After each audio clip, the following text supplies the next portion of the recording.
À première vue, une classe habituelle de maternelle, excepté qu'ici, c'est un parent d'élève qui y donne cours. L'école publique de Castres, près de Châtelain, est passée de 144 enfants l'an dernier à 126 cette année. Le 3 septembre, l'annonce tombe. Le 6e poste d'enseignante qui donne cours au CE1 est supprimé.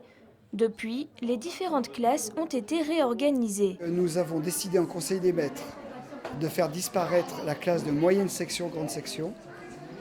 Et donc du coup, nous avons une très grande classe de 32 élèves en très petite section et moyenne section. 32 élèves, un nombre trop conséquent pour les parents d'élèves. Ils s'inquiètent de l'accueil des plus petits. Ils craignent aussi d'entrer dans un cercle vicieux. Les tout petits vont être à 32.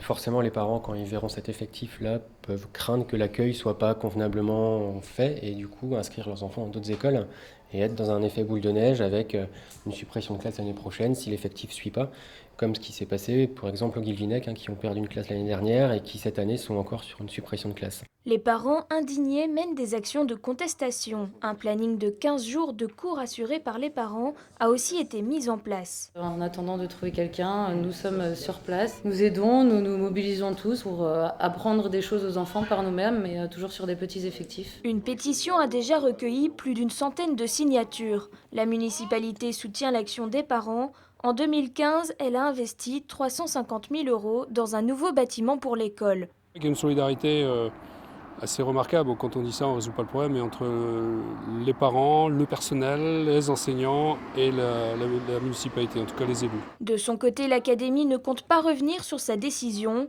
La baisse du nombre d'enfants justifie, selon elle, la fermeture de la classe.